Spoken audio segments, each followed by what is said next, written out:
Man has been brewing and baking for thousands of years, during which bakers used brewer's yeast for their breads. There is a similarity of ingredients and a long history that ties beer and bread together. It is only natural for them to join together to make great tasting bread.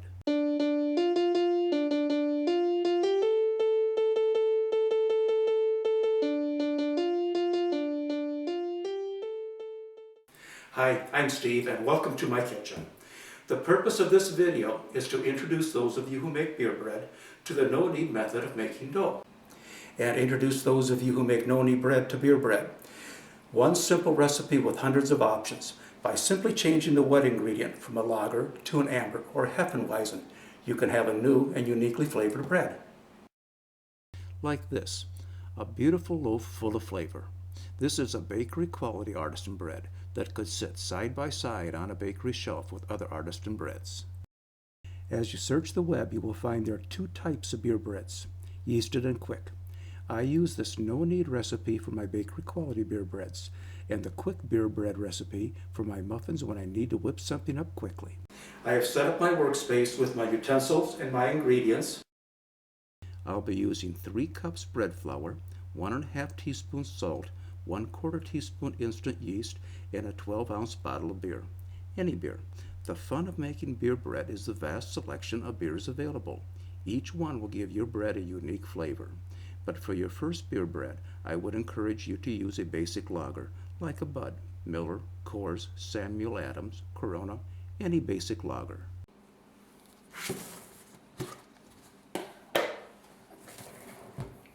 I'm going to start with the dry ingredients. 3 cups flour.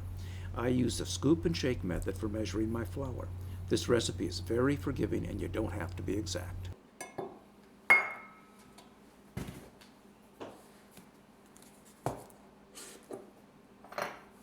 Next, 1½ teaspoon salt. I use everyday table salt. There are a number of no-knead recipes in which the salt varies from 1 to 2 teaspoons, depending upon your diet. I use a heaping teaspoon to get my 1.5 teaspoons of salt. And a 1/4 teaspoon instant yeast, sometimes referred to as bread machine yeast. And it's time for the wet ingredients. A 12-ounce bottle of beer. It can be either at room temperature or chilled. No matter what you do, it will foam. That's the nature of beer. I push the flour up to one side and pour the beer down that side to minimize the foam. Next, we'll combine the wet and dry ingredients. The aroma of the beer is filling the air. It will add a nice flavor to the bread.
There.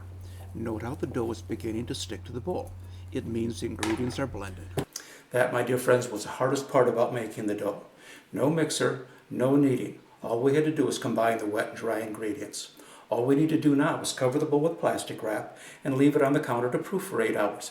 And Mother Nature will do the kneading for us. I'll see you in 8 hours. Dough should be proofed for 8 to 18 hours, which gives you a lot of flexibility.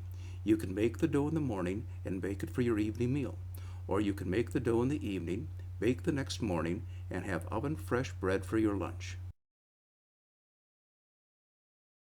The dough is proofed 8 hours and more than tripled in size. It's time to fold, shape, and proof the dough a second time.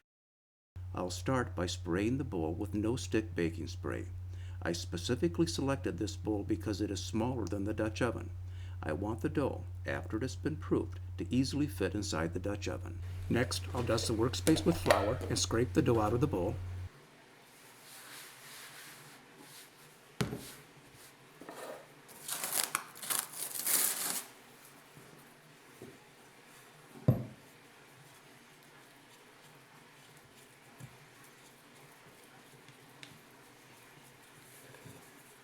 Its stringy nature tells us Mother Nature has done her job.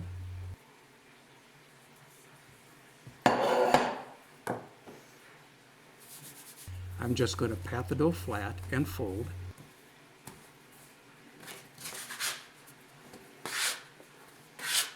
I'm just turning the dough over onto itself and forming a ball. That's all you need to do.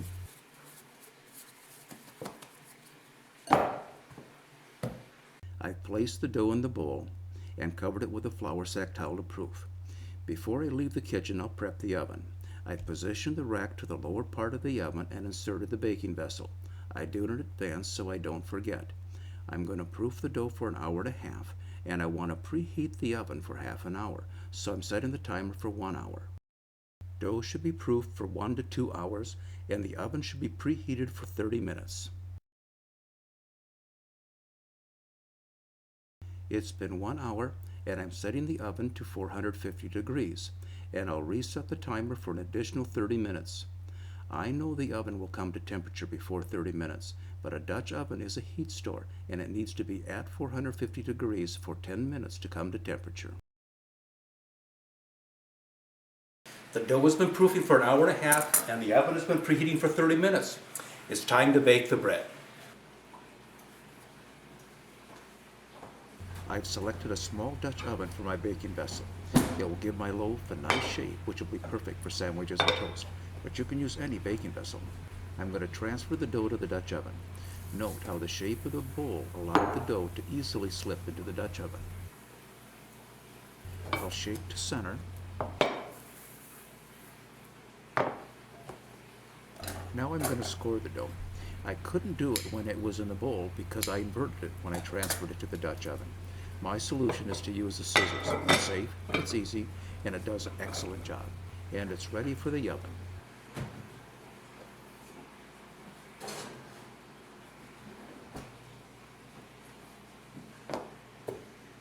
Next, we'll set the timer for 30 minutes. I'll see you then.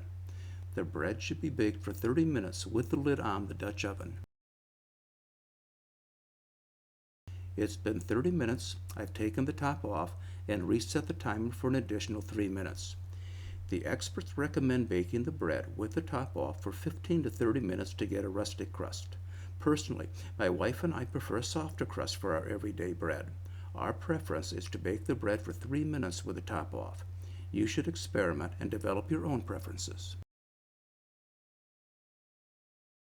It's been 3 minutes. The bread is ready. Let's take a look.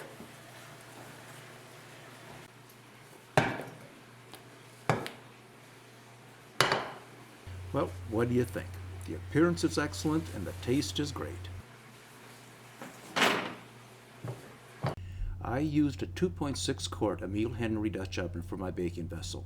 Note how it made a smaller, higher loaf than larger Dutch ovens.